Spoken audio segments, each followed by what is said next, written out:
Connaissez-vous un tribunal dans lequel les accusés deviennent des juges et le juge est acquitté par l'acclamation des accusés?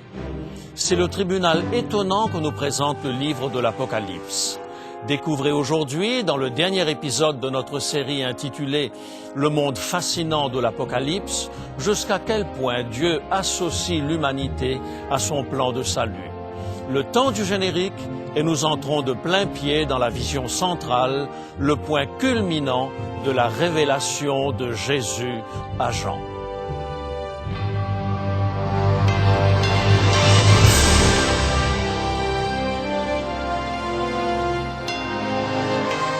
Elle a résisté à l'épreuve du temps. La Bible, le livre de la révélation, est toujours d'actualité dans le monde complexe d'aujourd'hui. Voici, il est écrit.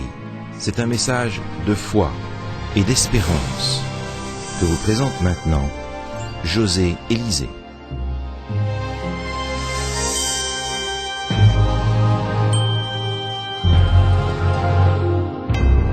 La révolte de Satan dans le ciel a provoqué un déséquilibre majeur dans l'univers tout entier. Les anges qui ont suivi Satan dans sa révolte s'acharnent sur les enfants de Dieu et s'étonnent de leur fidélité malgré les pires persécutions. L'apôtre Paul dit que le vrai combat que nous devons livrer n'est pas contre la chair et le sang, mais contre les dominations, contre les autorités, contre les princes de ce monde de ténèbres, contre les esprits méchants dans les lieux célestes. Éphésiens chapitre 6 et le verset 12. Les anges qui sont restés fidèles à Dieu soutiennent les enfants de Dieu dans leur combat et aimeraient comprendre les mystères du salut. L'apôtre Pierre le dit dans sa première lettre. 1 Pierre, chapitre 1, versets 10 à 12. Les prophètes qui ont prophétisé touchant la grâce qui vous était réservée ont fait de ce salut l'objet de leurs recherches et de leurs investigations. Il leur fut révélé que ce n'était pas pour eux-mêmes, mais pour vous qu'ils étaient les dispensateurs de ces choses dans lesquelles les anges désirent plonger leur regard. La vision centrale de l'Apocalypse, qui raconte la fin du combat commencé dans le ciel et la destruction définitive de Satan et de son système, débute au chapitre 11 de l'Apocalypse, au verset 19. Apocalypse, chapitre 11 et le verset 19. « Et le temple de Dieu dans le ciel fut ouvert, et l'arche de son alliance apparut dans son temple. Et il y eut des éclairs, des voix, des tonnerres, un tremblement de terre et une forte grêle. » Cette vision grandiose introduit les tableaux successifs de la vision centrale. Le premier de ces tableaux met en scène l'incarnation de Jésus et l'acharnement de Satan à vouloir détruire le Fils de Dieu afin de s'approprier définitivement l'espèce humaine. Pourtant, la première promesse messianique contenue dans le livre de la Genèse est sur le point de se réaliser. Genèse, chapitre 3 et le verset 15 nous dit « Je mettrai inimitié entre toi et la femme, entre ta postérité et sa postérité, celle-ci t'écrasera la tête et tu lui blesseras le talon. » Les temps sont mûrs pour l'inauguration du royaume de grâce de Jésus.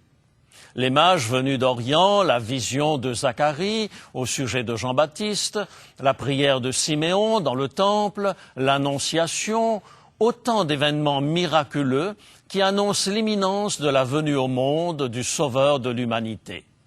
Jean l'illustre dans l'Apocalypse au chapitre 12 par une femme, l'Église, qui en est aux dernières contractions. Face à elle, le grand dragon rouge, le porteur des projets de destruction de Satan. Les premiers chapitres de cette entreprise de démolition du serpent ancien s'intitulent « La fuite en Égypte », Hérode et le massacre des innocents. Ils seront suivis par d'autres chapitres intitulés « La tentation dans le désert », les questions captieuses posées à Jésus et encore d'autres, pour culminer avec la dernière nuit de prière de Jésus dans le jardin de Gethsémani. Mais Dieu avait promis que la femme écraserait la tête du serpent. C'est bien ce qui se produit, car Jésus sort vainqueur de cette confrontation et remonte en triomphe vers son Père, accompagné des prémices de sa puissance de résurrection. Aussi, le dragon n'a-t-il plus d'autre alternative que de s'acharner sur l'Église, la femme qui avait enfanté. Celle-ci saura préserver sa pureté pendant quelques siècles. Pourtant, conformément à la prophétie de Paul au sujet de l'apostasie de l'Église, elle finira par succomber au charme du dragon. Nous la retrouvons, cette Église pure et sans tache, complètement défigurée par les excès de sa prostitution spirituelle avec les systèmes politiques de ce monde. Apocalypse chapitre 17. Mais pour l'instant, bornons-nous à tracer les grandes lignes de la vision centrale. Après avoir rappelé que cette bataille a commencé dans le ciel, Apocalypse 12, versets 7 à 9, Jean introduit le 7e intermède destiné à rappeler aux chrétiens martyrisés le résultat de la bataille. Une béatitude est prononcée en faveur de ceux qui habitent les lieux célestes. Apocalypse 12, versets 10 à 12. Le second acte met en scène une bête qui monte de la mer. De frustration, le dragon va poursuivre la postérité de la femme, l'Église, demeurer fidèle, tandis qu'émerge une Église plus ouverte à des compromis. C'est cette dernière qui est dépeinte comme une bête qui monte de la mer. Une multitude de détails permettent de préciser la nature, l'époque et la durée de cette apostasie. Même le nombre de son nom est précisé, 666. Apocalypse, chapitre 13 et le verset 18. Blessée à mort, elle renaît de ses cendres et fait l'admiration de toute la terre. Où donc sont cachés en ces temps de persécution et d'apostasie les véritables enfants de Dieu? Ils ont trouvé refuge dans les déserts et dans les montagnes, toujours poursuivis, mais jamais vaincus par la bête et le dragon. Le troisième acte met en scène une bête qui monte de la terre. La première apostasie, symbolisée par la première bête, sera suivie d'une deuxième, personnifiée par une bête qui monte de la terre. Encore une fois, les détails bien précis permettent à l'étudiant attentif de l'Apocalypse de déterminer la nature et l'époque de cette apostasie. Cette seconde bête montre bien qu'elle est également une incarnation du dragon, car elle met à exécution les projets initiés par la première bête. La grande différence, c'est que la bête qui monte de la terre possède une puissance temporelle supérieure à la première bête. Laissons un instant de côté ces visions déprimantes et considérons le quatrième acte de la vision centrale. Apocalypse, chapitre 14, versets 1er à 12. Deux tableaux composent cette pièce centrale. L'agneau et les rachetés sur la montagne de Sion d'une part, et les trois anges qui annoncent le jugement dernier d'autre part. Intéressons-nous d'abord aux 144 000. Non, je ne tomberai pas dans le piège qui consiste à vouloir y voir une église particulière plus méritante que les autres. Ils sont 144 000, ces rachetés de la terre, chaque douzaine de milliers issus de l'une des tribus d'Israël, précise Apocalypse chapitre 7 et le verset 4. Ces 144 000 sont caractérisés par le fait qu'ils ont été d'une fidélité à toute épreuve. Cette fidélité est symbolisée par une vierge pure, un langage que Paul avait également employé pour parler de l'Église fidèle à Jésus. 2 Corinthiens, chapitre 11 et le verset 2. « Car je suis jaloux de vous d'une jalousie de Dieu, parce que je vous ai fiancés à un seul époux, pour vous présenter à Christ comme une vierge pure. » Nous sommes tentés de leur envier leur proximité avec l'agneau. Mais sommes-nous prêts à emprunter le chemin par lequel ils sont passés? Jésus nous donne un indice des tribulations par lesquelles sont passés les 144 000 dans sa réponse à la demande de l'épouse de Zébédée. Matthieu au chapitre 20, à partir du verset 20. Matthieu, chapitre 20, verset 20 et suivant.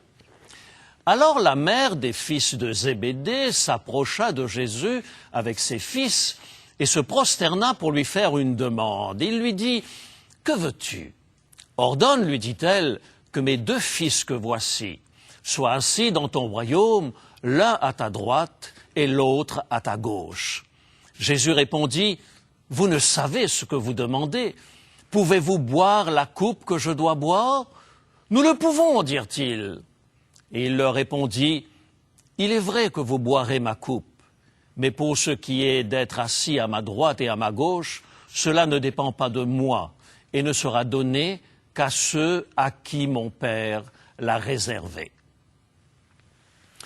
Bienheureux ces martyrs qui ont payé de leur sang leur fidélité à Jésus. Comparés à eux, nous ne sommes que les petits chiens qui mangent les miettes qui tombent de la table du roi. Notre seul mérite ayant été d'avoir accepté par la foi le salut en Jésus-Christ. Un bref intermède clôt cet épisode. Une béatitude en faveur de ceux qui, sur les traces de cette Église primitive persécutée, mourront également en martyrs. Ils sont de toutes les Églises et de toutes les époques, ces martyrs de la foi. Car le grand dragon n'épargne aucun de ceux qui manifestent des velléités à prendre leur distance par rapport à lui. Cependant, affirme Jésus, les martyrs ne seront pas morts en vain. Leurs œuvres les suivent. Sur leurs pas, suivant leurs traces, d'autres se lèveront pour défendre les valeurs du royaume de Christ. Le dernier acte de la vision centrale du livre de l'Apocalypse clôt l'ère chrétienne. La vision centrale débutait avec la venue du Messie, elle se termine avec sa victoire définitive sur Satan et sur la mort. C'est le temps de la moisson et des vendanges, la séparation des bons d'avec les méchants. N'est-ce pas Jésus lui-même qui avait annoncé ce tri final en utilisant une autre image dans le chapitre 25 de l'évangile de Matthieu? Lisons quelques extraits de la description faite par Jésus du jugement dernier. Matthieu, chapitre 25, versets 31 à 46. Nous en lirons des extraits. Lorsque le Fils de l'homme viendra dans sa gloire, avec tous ses anges, il s'assiera sur le trône de sa gloire. Toutes les nations seront assemblées devant lui. Il séparera les uns d'avec les autres, comme le berger sépare les brebis d'avec les boucs. Et il mettra les brebis à sa droite et les boucs à sa gauche. Alors le roi dira à ceux qui seront à sa droite, « Venez, vous qui êtes bénis de mon Père, prenez possession du royaume qui vous a été préparé dès la fondation du monde. » Ensuite, il dira à ceux qui seront à sa gauche, « Retirez-vous de moi, maudits, allez dans le feu éternel qui a été préparé pour le diable et pour ses anges. » Plus d'un chrétien a frémi en lisant cette description. Et si je me retrouvais dans le camp des impies? Aucun danger si vous acceptez Jésus comme votre sauveur personnel. Les boucs et les brebis sont séparés, non en fonction de leur comportement, mais en fonction de leur nature. De même, la séparation des justes et des impies ne se fait pas selon leur mérite, mais selon leur nouvelle nature en Jésus-Christ. Lorsque vous avez accepté d'être revêtu de la nature du Christ, vous avez l'assurance d'entendre de sa bouche cette parole. « Viens, béni de mon Père, prends possession du royaume qui t'a été préparé dès avant la fondation du monde. » Se tournant vers ceux qui seront à sa gauche, Jésus les enverra dans le feu éternel. N'est-il pas étrange d'entendre de la bouche du doux Jésus la malédiction qui est prononcée sur les impies? Il ne nous avait pas habitués à de telles paroles, lui qui affirmait qu'il ne mettrait pas dehors celui qui viendrait à lui. Le prophète Ésaïe, celui-là même qui invitait toutes les nations à se joindre au peuple de Dieu, faisant preuve d'une ouverture exceptionnelle envers les non-juifs, a lui aussi des paroles surprenantes dans son 28e chapitre. Ésaïe, chapitre 28 et le verset 21. Car l'Éternel se lèvera comme à la montagne de Pératsim. Il s'irritera comme dans la vallée de Gabaon, pour faire son œuvre étrange, pour exécuter son travail inouï. Certains ont fait du Dieu d'amour et de grâce un tyran colérique qui n'attend qu'un prétexte pour faire tomber sur nous le feu du ciel. Pourtant, ce n'est pas de cette manière qu'il se définit. Il est amour et compassion, miséricorde et pardon. Il n'est pas le Dieu de la mort, mais le Dieu de la vie. Aussi, lorsque viendra le jour où il devra, contre sa nature, réaliser l'œuvre étrange de destruction des méchants, son cœur de Père céleste ne pourra se réjouir d'une telle fin. D'ailleurs, la Bible enseigne que le Père a remis tout jugement à Jésus. Découvrons cette passation de pouvoir contenue dans l'évangile de Jean, au chapitre 5, versets 21 à 27. Évangile de Jean, chapitre 5, versets 21 à 27. Le Père ne juge personne, mais il a remis tout jugement au Fils, afin que tous honorent le Fils comme ils honorent le Père. Celui qui n'honore pas le Fils n'honore pas le Père qu'il a envoyé. En vérité, je vous le dis, celui qui écoute ma parole et qui croit à celui qui m'a envoyé a la vie éternelle et ne vient point en jugement, mais il est passé de la mort à la vie. En vérité, je vous le dis, l'heure vient, et elle est déjà venue, où les morts entendront la voix du Fils de Dieu, et ceux qui l'auront entendu vivront. Car comme le Père a la vie en lui-même, ainsi il a donné au Fils d'avoir la vie en lui-même. Et il lui a donné le pouvoir de juger parce qu'il est Fils de l'homme. Et encore dans Matthieu 28 et le verset 18, Jésus déclare « Tout pouvoir m'a été donné dans le ciel et sur la terre ». C'est en vertu de ce pouvoir qui lui a été donné que Jésus recueille lors de la moisson les fruits du salut qu'il a offert aux humains.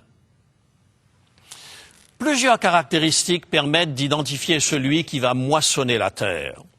Ce texte est à rapprocher de celui de la parabole de l'ivraie et du bon grain, dans lequel Jésus dit qu'à la fin du monde, le Fils de l'homme chargera ses anges d'amasser le grain, les fils du royaume, dans son grenier, et de jeter au feu l'ivraie, les fils du malin. Dans le verset 14 du chapitre 14 de l'Apocalypse, Jean décrit celui qui enclenche le processus de la moisson. Apocalypse, chapitre 14 et le verset 14. Je regardais et voici, il y avait une nuée blanche, et sur la nuée était assis quelqu'un qui ressemblait à un fils d'homme, ayant sur sa tête une couronne d'or et dans sa main une faucille tranchante. Comment ne pas reconnaître Jésus dans cette description? C'est le moment où les fils du royaume héritent enfin de ces demeures que Jésus est allé leur préparer. Par contre, ceux qui seront vendangés ne connaîtront pas le même heureux sort. Ils seront foulés aux pieds dans la grande cuve de la colère de Dieu. Lorsque cette séparation définitive aura lieu, alors les rachetés pourront laisser libre cours à leur joie. C'est ce que proclame le 9e intermède immédiatement après la vendange. Apocalypse, chapitre 15, versets 2 à 5. Et je vis comme une mer de verre mêlée de feu, et ceux qui avaient vaincu la bête et son image, et le nombre de son nom, debout sur la mer de verre, ayant des harpes de Dieu. Et ils chantent le cantique de Moïse, le serviteur de Dieu, et le cantique de l'agneau, en disant « Tes œuvres sont grandes et admirables, Seigneur Dieu Tout-Puissant. Tes voies sont justes et véritables, Roi des nations. Qui ne craindrait, Seigneur, et ne glorifierait ton nom ? car seul tu es saint, et toutes les nations viendront et se prosterneront devant toi, parce que tes jugements ont été manifestés. Après cela, je regardai, et le temple du tabernacle du témoignage fut ouvert dans le ciel. Vous êtes-vous demandé pourquoi il y a un jugement dernier si, selon les affirmations de Paul dans sa première épître aux Thessaloniciens, lors de l'avènement de Jésus, les morts en Christ ressuscitent premièrement? S'ils sont morts en Christ et qu'ils ressuscitent premièrement, c'est qu'ils sont déjà jugés dignes du salut. S'agirait-il donc d'une erreur de Paul? Absolument pas, car Jean confirme cette vérité dans Apocalypse chapitre 20. Apocalypse chapitre 20, versets 4 et 5. « Et je vis des trônes, et à ceux qui s'y assirent fut donné le pouvoir de juger. Et je vis les âmes de ceux qui avaient été décapités à cause du témoignage de Jésus et à cause de la parole de Dieu, et de ceux qui n'avaient pas adoré la bête ni son image, et qui n'avaient pas reçu la marque sur leur front et sur leurs mains. Ils revinrent à la vie et ils régnèrent avec Christ pendant 1000 ans. Les autres morts ne revinrent point à la vie jusqu'à ce que les 1000 ans fussent accomplis. C'est la première résurrection. À la parousie, le sort de chacun est déjà scellé. Ressuscitent dans un premier temps ceux qui se sont mis au bénéfice du sang de Jésus et qui héritent de la vie éternelle, tandis que dans un deuxième temps ressuscitent ceux qui n'ont pas voulu de la grâce de Jésus et qui sont définitivement détruits.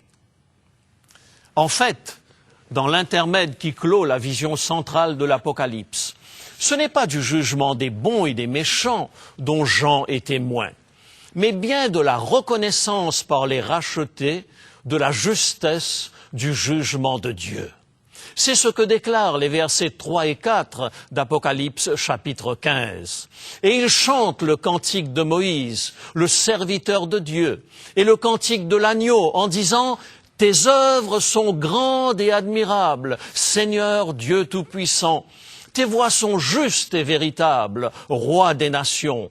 Qui ne craindrait, Seigneur, et ne glorifierait ton nom, car seul tu es saint, et toutes les nations viendront et se prosterneront devant toi, parce que tes jugements ont été manifestés. » Cet immense rassemblement lors du retour de Jésus a pour but de montrer que Dieu est juste et équitable dans ses jugements. C'est la reconnaissance définitive par tout l'univers que l'alternative proposée par Satan mérite d'être définitivement éradiquée de la terre. Voilà pourquoi le prophète Ésaïe parle de l'œuvre étrange de Dieu à propos de la destruction définitive de Satan et de ses anges et de ceux qui les ont suivis. Et comme pour confirmer que seul le projet de Dieu et les principes qui régissent son royaume sont viables, Jean voit s'ouvrir, au moment où s'achève la vision centrale, le temple du tabernacle du témoignage dans le ciel. Le témoignage, ce sont les 2 tables de la loi. Exode 31, verset 18. Le tabernacle, c'est la tente qui abritait l'arche de l'Alliance dans laquelle se trouvaient ces 10 commandements. Voici en quels termes un auteur du siècle dernier raconte la fin de la tragédie du péché. La grande tragédie est terminée. Le péché et les pécheurs ne sont plus. L'univers est purifié. Dans l'immense création, tous les cœurs éprouvent la même allégresse. Des ondes de vie, de lumière et de joie jaillissent du trône du Créateur, envahissent les derniers recoins de l'espace infini. De l'atome le plus imperceptible aux mondes les plus vastes, tant des êtres animés que des objets inanimés s'élèvent par la voix de leur beauté incomparable et de leur joie sans mélange, un cantique d'allégresse proclamant que Dieu est amour. Cher ami, Jésus nous dit dans le message d'espérance du livre de l'Apocalypse, « J'ai vaincu Satan. Tout pouvoir m'a été donné dans le ciel et sur la terre. Je t'offre le salut gratuitement. Choisis aujourd'hui de me donner ton cœur, afin que le jour où je reviendrai, tu sois pour toujours avec moi dans la demeure que j'ai préparée à ton intention, un royaume où la paix et l'amour seront éternels. Voulez-vous vous joindre à moi pour dire à Jésus, maintenant même, tandis que nous prions, que vous acceptez son offre de salut? Prions ensemble. Notre Dieu, notre Père, tu as ouvert nos yeux sur ton projet d'amour contenu dans le message de l'Apocalypse. Nous avons compris que tu nous as aimés et que tu veux notre bonheur. En cet instant, nous voulons accepter ta grâce et ton pardon au nom de Jésus. Amen.